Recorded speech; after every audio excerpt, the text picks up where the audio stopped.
This is your beloved Minister Austin Smith with ZMR Radio on the Wake Up Call. Wake up. Wake up. It's high time. All right. We do always rise, giving all the kabod and the kabod. That's the glory and the honor to the Most High Yah through his being Yahushua HaMashiach, the Savior and Redeemer of us all. Do appreciate another opportunity to come before you all to bring forth the word, to bring forth information prevalent to salvation. Go ahead and pick me up at Romans 15:4. Listen to the book. For whatever Nikatab before, For whatever was written before Nikatab Talamidas, was written to teach us, so that through endurance and through the Nakum of the Ketubim, we might have Tikva.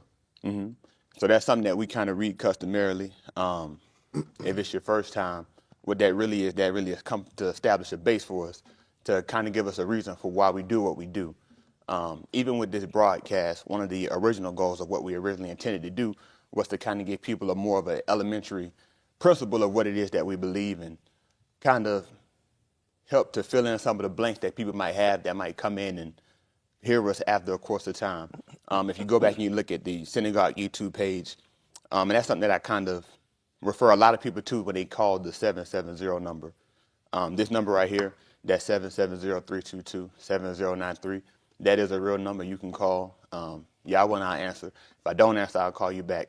But one of the things that I try to refer a lot of people back to is going back and looking at the videos that we have, so that way they can kind of see not only the stuff that we've been preaching and doing this for a long time, but also the fact that they can see a lot of the transitions that we made. A lot of times when you look at a person and you see where they are at that point, it makes it kind of hard to see, how can I get there? A lot of times we look and we see such a great distance between where we are and where we're trying to go, and we don't take into account of everything is not necessarily a overnight transition, but sometimes it takes a matter of chiseling away at the bad and adding on good, and how the word will come in to form us and formulate us into that perfect being that we're all trying to accomplish. Get me your call 18:1. While I'm doing that, matter of fact, the other brother, get me Philippians 3:15. But anyway, one of the things that I tell people to do is go back to listen. And if you go back and do that, you'll be able to see a lot of the transitions. You'll be able to see how we got to where we are. Even some things that we originally taught that we transitioned from and we no longer believe or no longer hold as beliefs, but we still came and maintain that that foundation of repentance from dead works and clean living. For a lot of people, I think if you start off with the premise of clean living, it'll take you real far. But I think if you don't have that base, then you're already building on a foundation that can't stand. Go ahead and give me that Philippians 3:15. Therefore, whosoever that would be Talmim, so shall be counted to you. And if you think another thought, the Elohim shall also reveal this to you. So that's what the word comes in to do. A lot of us, we have that goal and we have that ambition of trying to come in to be Tamim, which is whole, which is complete, perfect.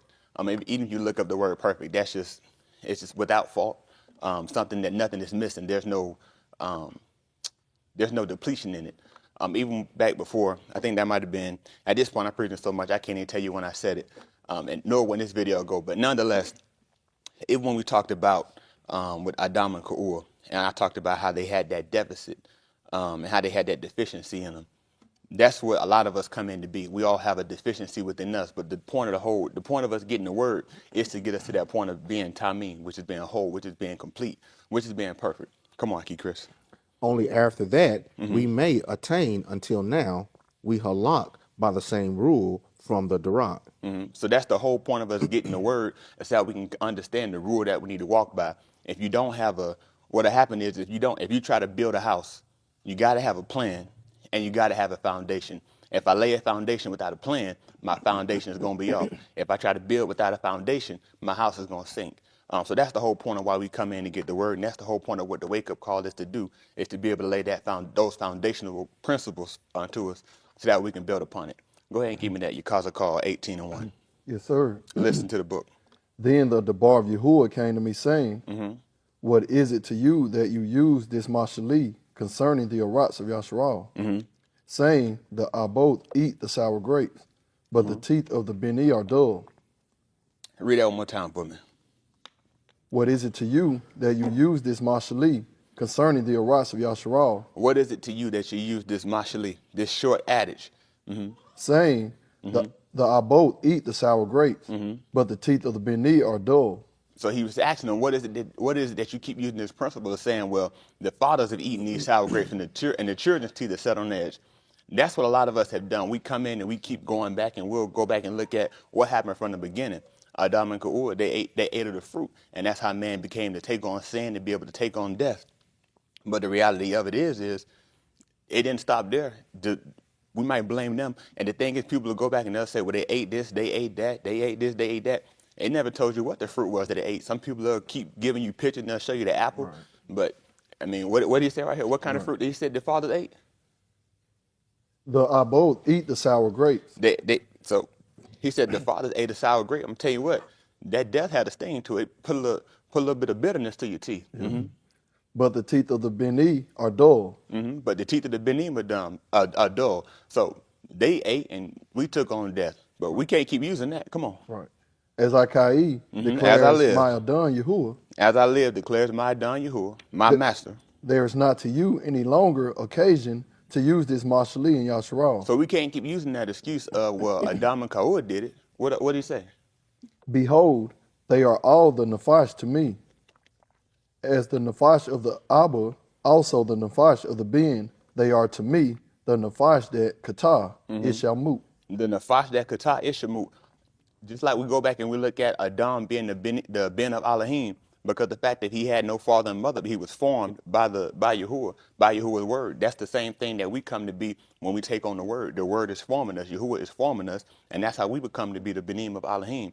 And our Nafash belongs to him, so that makes us subject to the Father. So that means when the Father's telling us to do something, excuse me, had a little quesadilla, a little breakfast quesadilla this morning, had a little onions in there, so forgive me for that. But nonetheless, so when the Father's telling us to do something, he's giving us instructions, and we should be hearkening to the sound of the Father. We should be doing exactly what it is our Father told us to do. Mm-hmm.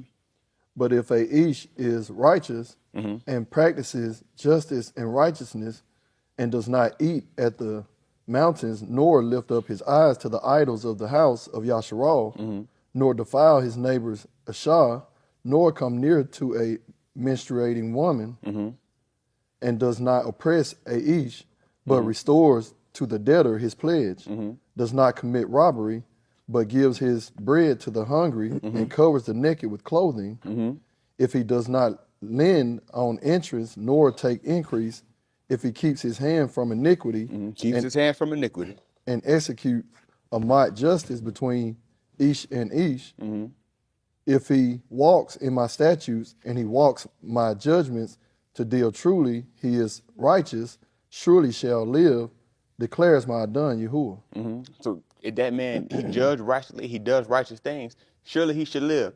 One of the things I kind of mentioned before was how sometimes you might have it in your mind of where you're going to go and how things change and things shift as you're kind of hearing it. I thank Yahuwah for that, because one of the things that my father, piece of advice he gave me a long time ago, he was saying, when you look to be a preacher, you want to keep yourself open and keep yourself honest. You want to keep yourself in a position where when Yahuwah shifts you and move you, you can move. Nonetheless, even when we talked before, we talked about Musha and how they had an issue, how he came in to try to settle the dispute between Ish and Ish. A lot of this stuff kind of comes in to relate with each other, but the thing is first, like one of the things that Sharath Justin was telling us about, how we have to really become to a point of understanding and believing that the word is right. Two things that'll mess us up. One, when a person doesn't know the word. And then two, when a person knows the word, but they don't know how to use it appropriately. One of the things that happen for a lot of us is first, you make the transition of, okay, I hear the word and I know where I'm wrong at. So that puts you at a point where now you have to stop and you have to ask a question of, okay, what do I do now? Do I let the fact that I know that I was wrong hold me back? Or do I say, hey, I know where I'm off at. Now I use the same word that told me how I got off to get right. So even when he's talking about right there, he gave you all these different things that told you that lead to life. Come on, keep reading, Big Lee. And if he fathers a Ben who is violent, who sheds dumb and does to a ox any one of these things. What verse is that again? This is verse 10. Verse 10. So read the end of verse 9 again for me. Yes, sir. If he walks in my statutes, If he walks in my statutes. So this is talking about the Father now. and he walks my judgments to deal amat, he is righteous, surely shall live, declares my Adon Yahuwah. So surely if the Father was doing these two things, the Father was doing these good works, surely the Father should live. But what did he tell us about the Son at verse 10? And if he fathers a being who is violent, who sheds blood, and does to a ox any one of these things, though he did not do any of these things, that is, even he eats on the mountains and defiles his neighbor's ashah, oppresses the poor and needy, commits robbery, does not restore a pledge, but lifts up his eyes to the idols and commits abomination, he lends on interest and takes increase, shall he live? So now he's asking, okay, so the Father was doing things that were good, and the Father did things that led to life, but the Son comes in and he does the things that bring forth death. Can the Son take on life just from the works of the Father? Or is the Son going to move? Let's see what he tells us. He shall not live. He should not live. There's no way that you can take on life if you continue to do dead works. So that's the whole point of why we're hearing the word. We're hearing the word so that we can see, where am I wrong? That way I can see, what do I need to do to get right? He has committed all these abominations. He committed all these abominations. That made him abominable, just like the snowman. He shall surely be put to moot. He His should dung surely be shall put be to on moot. him. He should surely be put to moot, and his dom should be on his own hands. That's the thing of why we're trying to avoid death. And so we try to do two good works. We'll call it two, but good works. So we don't have to take on more. We don't have to take on the same death that befell those before us that did Rosha works, which is wicked works. Now behold, if he fathers a being who has seized all his father's kata, which he committed, and observing does not do likewise, he does not eat at the mountains, nor lift up his eyes to the idols of the Beth of Yasharal, nor defile his neighbor's Ishah, and does not oppress Ish, nor retain a pledge, nor commit robbery, but he gives his bread to the hungry, and covers the naked with clothing. He keeps his hand from the poor, does not take interest or increase, but executes my ordinances, and walks in my statutes. He shall not moot for his Abba iniquity. He shall surely live. So even to the sake of the fact that we told us at verse 10, the Son couldn't get in from the two works or the good works or the righteousness of the Father. But the same way, the Son, when the Son sees the Father do something wrong, but he sees what he did, and he says, okay, I'm going to do something else, something that leads to life. If I'm doing right, should I be punished for evil? No. The Son going to take on life. So that's the whole point of why we have the word. Even when we look at that Romans 15:4, whatsoever things are written aforetime were written to teach us, that really, it's a book of life. But it's a book of life because it shows you all the faults of other men. It shows you the faults of those who saw that they were wrong and turned and got right. It shows you the fault of those who were wrong, stayed wrong, and ended up leading to death. But the thing that we have to do is we have to look and see, okay, what pattern is it I'm going to follow? Even if you look at how a son will follow the pattern of his father, that's one of the things that I think played a big factor in my life. Is being able to have a father that lived a certain life before me. And one of the things that, I've always wanted to do in my life was be able to do the things that my father did before me. It's one of those things where being able to see how much of a factor it played in gave me a greater appreciation as a father myself. Being able to see how you lay a foundation for a child and you give them something to follow. Even when it comes down to preaching, one of the things that originally made me want to be a preacher so much was the fact that my father was. Even to the point of living clean, a lot of that was because I saw my father live a life, and I said I can live a life too. And I wanted to avoid a lot of the mistakes that he made, but at the same time be able to take the good works that he did and be able to use that to perfect my life and become even better. In hopes of that by him living a certain life and that affecting me, that I can live a certain life and affect my son, and the same thing will keep coming down and have a residual effect to the point where we can eventually lead to a perfect generation from infant to adulthood. And that's the whole point of what we have to do. When the word comes, that's giving us a chance to be able to see the fathers, our fathers who came before us. We are able to see their works. Now we have a choice. We have a decision to make of which father are we going to lead to. Are we going to lead to the first father that we had, which is Adam? We know what happened with him. He was planting a gun, but guess what? It got him. It got him thorns and thistles. So there was no value in the seeds that he put in. The works, we saw what the end of his works are. Even when we look at all of us, we're still waiting to be justified. So we're still waiting to see what's going to happen when our fruits come up. So this is the chance that we have right now to make changes and make corrections to make ourselves ready for the harvest. Just like how we coming up on harvest time, but by the time you see this, it'll probably be after the fact. But either way it goes, right now we're coming up on Sukkot, which is our last harvest of the year. So this is a chance for us to sit back and see what is the fruit of all the works and the labor that we've done.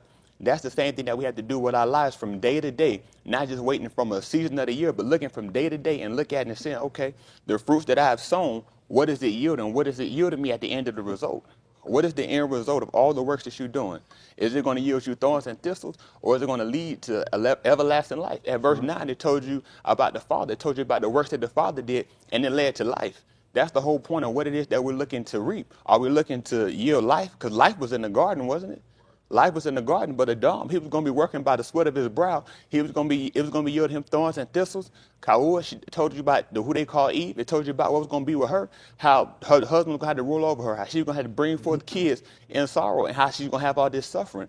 So you have two choices of what it is that you want to do. Do you want to follow the road that leads to life, or the road that leads to death? That's right. Come on, Lee. As for his father, because he practiced extortion, robbed his ox by robbery, and did what was not tube among his people, behold, he shall moot for his iniquity. Behold, the Father going to moot for his iniquity. Yet you say, why should the Ben not bear the iniquity of the father? Yet you say, why shouldn't the son have to suffer for the iniquity of the father? When the Ben has practiced justice and righteousness, and has observed all my statutes and done them, he shall surely live. The Nephish who Katah shall moot. The soul that sinned, it shall moot. The Ben shall not bear the iniquity of the father, nor shall the father bear the iniquity of the Ben. So the Ben shouldn't bear the iniquity of the father, nor should the father bear the iniquity of the Ben. Even if you look at when they left out of Mizraim and they built the golden calf with Aharon, that should be the 32nd chapter of the book of U'alah Shemut. Guess what? Matter of fact, get me U'alah Shemut chapter 32. That should be about verse 20. Let's see. My memory's not as good as a lot of the other guys. I'm gonna tell you, Preacher and Sharath Justin, believe it or not, those guys are pretty good. Sharath Justin tell you he's not a quoter, but you give him something, he can just about put you on the money. And that's the thing about Preacher. Like Preacher, he's good with like freaky stuff. Oh yeah, Sharath Justin he used notes cards, but Preacher, he's got that freaky mind. I just sometimes just throw out stuff, and the thing is one of the things that I'll do now, like me and Preacher might be talking, I might just throw out something real quick on the phone, and if I don't call it to the exact verse it is, like Preacher's mind works where I'll give him a verse, and his mind, he'll be like, what? Because I was telling him about something, and he said, it's not 24 hours in a day. I said, what? Because I'm thinking in my mind, like more so, I wanted him to be like in context of where it was going, but no, he was exact on the money of, no, this is what it says at this exact verse. But that's the gift that I don't have. But anyway, U'alah Shemut 32 and 20. Listen to the book. He took the calf, which they had made, and burned it with fire, and ground it until it became powder, and scattered it over the pani of the Ma'im, and made the Bani of Yasharal drink it. Make it 32 and 25. I think that put us a little bit closer. What's the last verse, matter of fact? 35. Should be about 25. As you see, the gift of the Father didn't fall on the Son. Listen to the book. Now when Moshe saw that the arm that were out of control for Aharon had made them naked unto a shame among their enemies. Then Moshe stood in the gate of the camp and said, whoever is for Yahuwah, come to me. And all the Bani of Lui gathered together to him. He said to them, thus says Yahuwah, the all of Yasharal, every each of you put his sword upon his thigh, and pass through and return from the gate to gate in the camp, and kill every each his Ak, and every each his Re'ah, and every each his Re'ah. Matter of fact, hold that. Go ahead. Matter of fact, Lee, get me verse 20. Give me 18 and 20. We'll come back there. That wasn't the verse that I wanted, but we'll work that in too. We'll see if we can't put a closing on it and make it all make sense for you. Come on, Lee. The Nephish who Katah shall moot. The soul that sins, it shall moot. The Ben shall not bear the iniquity of the father, nor shall the father bear the iniquity of the Ben. The righteous the righteousness of the righteous shall be upon himself, and the wickedness of the wicked shall be upon himself. But the wicked, if he turns from all his kataim, which he has done, and keeps all my statutes, and does justice and righteousness, he shall surely live, he shall not move. Even if you look at that, when he talk about keeping all of it, a lot of us will come in and we'll hear certain things and we'll try to justify ourselves by the little bit of right that we do, but we fail to take in the factor of when you have any bit of sin in you, you are sin. When you even if you go back in history, they'll tell you that one drop of black blood, how that'll destroy that purity of that white race. Even with us looking to be white in our righteousness, being unspotted from the world. When I have that one spot on me, if I take this white shirt and this white shirt has no stain, it's clean. But once I have one little mark on there, that shirt isn't clean anymore. It's got a spot, it's got a stain, and it has a defect in it. So when the word comes, that's a chance for us to be able to get out those very things that are defects within us, to be able to get to that purity, to be able to get to that whiteness of righteousness. All his transgressions which he has done shall not be remembered against him. So even with us, when we come in and we hear the word, a lot of us will take in the fact of, okay, knowing that we're right, we battle with knowing that we've been wrong, we battle with the fact of how can I be forgiven? How can I obtain forgiveness? How can I become Sadiq because I've done so much wrong? How can I become righteous when I've done so many wicked works? But the thing is even when Sharath just kept telling us about believing the word and really letting it be real for us, if we really believe this, that right there should answer your question. Read it again, Lee. Right. All his transgressions which he has done shall not be remembered against him. Now, what verse is that? It's verse 22. Get me 21. Read 21 again. Yes, sir. I want you to really let this sink home for you. Really let this settle within your life. It's a lot of stuff that I could have done and I could have showed you, but I thank you, because the thing is when you leave it so open, he'll show you not what you want to say, but what the people need to hear.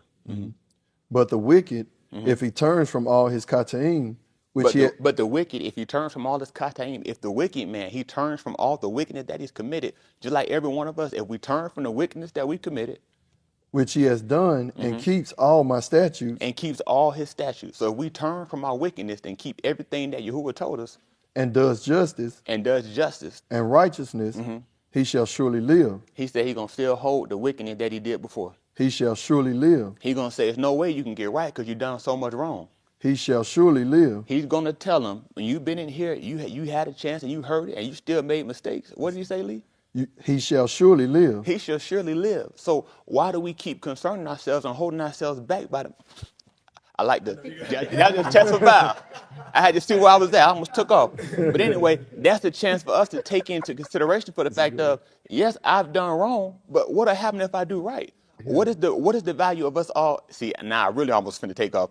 What is the value of us coming in to hear the word if we're not going to let it take root in us? Yeah. What's the value of us hearing the word if we're not going to really come to the point of believing it? Read it again for me, Lee. Yes, sir. 21. Yes, sir. But the wicked, if he turns from all his sins, which he has done, and keeps all my statutes, and does justice and righteousness, he shall surely live. So he shall not move. If you go back and you read at that 18th chapter, verse 1, and you read all the way down, he didn't just say wickedness, he gave you all these different examples of things that would have made a man wicked. So, I mean, a lot of those things are stuff that we've committed, and it's stuff that we've committed that isn't specifically listed right there, but the concept of us turning from our wickedness to maintain or to obtain good works, we can get to life. Why do we keep holding ourselves back in that disbelief of I can't get right? And the thing is what that really is that's us not taking into consideration for the fact of the only reason why I'm not going to be right is because I'm not going to do it. When you sit into yourself and you say, well, I can't be right because I done so much wrong, the reality that is the only way that would work is two ways. Either Yahuwah had to tell a lie, or you weren't going to do it regardless. So which one is it? Because he can't lie and he can't fail. So if I can turn from my wickedness and he can make me Sadiq, make me righteous, so that way I can keep and maintain life, then what am I fearful of?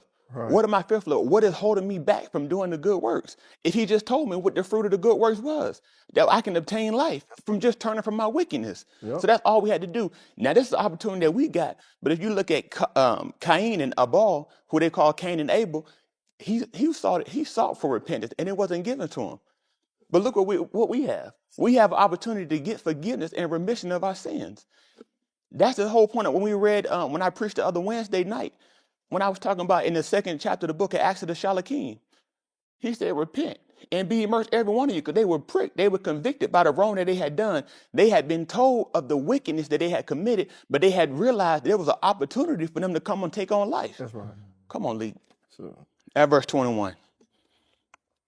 but the wicked, if he turns from all his kataim, which he has done, and keeps all my statutes, and does justice and righteousness, he shall surely live. He shall not surely move. live. Even, that's okay. I don't want to go too long because we'll just keep going. Go ahead.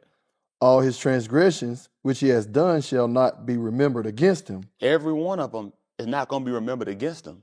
The thing is, so does Yahuwah forget? Does Yahuwah forget? He's not forgetting for no reason. That's a forgiveness. When he's talking about that forgetting, that's a forgiveness that he's given us. Yeah. So the same way that we look to seek for forgiveness of Yahuwah, what forgiveness are you getting? What forgiveness are you giving? Excuse me. What are you giving to those who wronged you? I forgive you, but I forgive you, but I can't trust you like that no more. I forgive you, but I can't get down with you like that no more. Did I forgive him? Because what's the forgiveness that Yahuwah is going to give me? He said it's going to be forgotten. He's not going to hold it against me no more. So he's going to find me blameless. That's the whole point of us turning. Now, if he says to you, hey, I'm going to give you the same forgiveness that you're getting, where you going to be at? Where's that going to put you at? I was telling somebody else, I was telling somebody about that the other day. And you look, I think that's the 17th chapter of the book, Yochanan, when he Palal. It might be the 17th or 14th. Man, slipping me right now. But nonetheless, he talked about how we ask for forgiveness of our transgressions as we forgive those who trespass against us. So that ask is going to be to the same degree. He's giving us a comparable. He's saying, just like this, do this. Just like I forgive this. Just like forgive us our debts as we forgive our debtors. So I need forgiveness. So I need to be given forgiveness. And the forgiveness I need, if he hold everything against me that I've done, I assure you, I would not make it. And now, if I live my life to the fact of how am I going to be forgiven for the things I'm committed, I'm going to hold myself back from being able to walk in the good works that he's asked me to walk in. Because he gave me the path to life. All I have to do is turn. The thing is, we look at us, we look at how we lead the road that lead to salvation. What happens is, even if you look at the dumb, this is how it works. He gave him a path to leave on, but you won't believe what he did. He left the path. So now the only way that we can get back on the path is to turn right. It's that simple. Come on, Lee. Because of his righteousness, which he has done, he shall live. Because of his righteousness that he's done, he shall live. You want to take on life, all you got to do is do righteous works. Turn from your wrong and do right. Do I actually desire the moot of the wicked, declares my Adon Yahuwah. Do I really? The whole point of when we look, another thing that we read that Yochanan chapter 3:16, they're called the book of St. John. He so loved the world that he gave his only begotten son. Because what did he tell you? Chanel, you're going to make me cry. Don't do it. Don't do it. Go ahead. Do I actually desire the moot of the wicked? Do I actually desire the moot of the wicked? Do I actually desire for man to die for the wickedness that they've done? Or what is it, Lee? Declares my Adon Yahuwah. Declares my master Yahuwah. Is it not that he should turn from his ways and live? That's the whole point of why we got the word. The word came to turn us from our wickedness. We've all done wickedness. We've done things that he listed in there. We've done things beyond the things that's listed, both in ignorance and both in us coming into the knowledge, and we still going wrong. But he's given us a chance to get right because he has, what is the value of me making man for man to die? You think he didn't want to make fuel for a fire? I made you so you could live. I made you because I had a desire for you. I desire something greater for you. If we become desirous of that greater thing, then we'll take on life. We keep letting our sins, our past sins and our current sins, our past desires hold us back from the very thing that came to give us life. I don't have to stay deserving of death when I can take on life. I can take on the information and live according to the information that I can take on life. That's the whole point of why the word came. Come on. But when a righteous turns away from his righteousness, does iniquity, and does according to all the abominations that a wicked does, shall he live? Shall he live? If I turn from my righteousness, can I live? It's no way. All his righteousness that he has done shall not be remembered for his treachery which he has done, and in his kata that he has done. For them he shall move. So the only way that I can take on death is if I have not turned back to the right. He gave us a principle. He gave us a pattern to follow. All you got to do is follow to the pattern. The thing is that if I can give you life by you turning from your wrong, then I got to be fine with the fact that if I turn from my right and I go wrong, it's only fair that I die for that.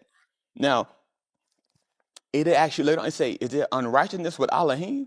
Is it? He's fair. So the thing is by a raise of our hands, even raise your hand at your home right now. How many of us know without a shadow of a doubt that if we do wrong, matter of fact, get me Tahalim, I think it's 9 and 8. How many of us know that when we do wrong, that's going to lead to death, and that we will be slain and thrown into the pits of Sheol for our Kataim? I know without a shadow of a doubt. I have no doubt in my mind that Yahuwah has a punishment. He has a place of torment for those who do wrong. Come on, Chris. Listen. And he shall shaffer the alarm in Sadiq. He shall execute mashpah for the arm with iniquity. So he's going to judge it with righteous judgment. Yahuwah also shall be a stronghold for the oppressed, a stronghold in times of trouble. And those who know your Shem shall put their trust in you. So those that know his Shem, those that know the word, they're going to put their trust in him. Because I know he's going to judge Sadiq judgment. I know he's going to judge righteous judgment. For you, O Yahuwah, have not forsaken those who seek you. He hasn't forsaken those that seek him. And we really seek him, we'll show that in our works. Our works will make manifest and show us how much we're seeking him. If I'm seeking him, it wouldn't make sense for me to seek you. If he's over here, follow me back. I'm with you. If Yahuwah's over here, would it make sense for me to walk this way? No, because he's not there. I can't say I'm seeking you. Yahuwah, I'm seeking you. And he's back there saying, I'm over here. He like, I'm back here. I'm behind you, Austin. Yahuwah, I'm seeking you. No, I'm back there behind you, Austin. It doesn't make sense that I can say I'm seeking him here and the man is here. So it makes no sense for us to say that we're desiring a life and we're still doing things contradictory to the things that bring forth life. If Yahuwah's on the right side, I can't get him. You can't keep going left and get to right. It doesn't make sense. That's the whole point of us turning to hear the word. I think what I wanted was at verse 7, but nonetheless, we passed it now. But what it was he said the wicked going to be turned into Sheol, and all the nations that forget Elohim. When you go and you do wickedness, that's because I've forgotten you. I've forgotten the exhortation that spoke unto me. I've forgotten the call of my father. If Yahuwah is really your father, I assure you, I can close my eyes. If my dad calls my name, I'm going to know, hey, my dad calling me. You know why? Because I know the sound of my father, unless it's Dwayne. Because some people say he sound like Dwayne, but neither here nor there. But anyway, the thing is I know the sound of my father. When my father calls, the only way I wouldn't come when he's calling me is because I've forgotten two things. I've either forgotten his voice or I've forgotten what will happen if I don't come.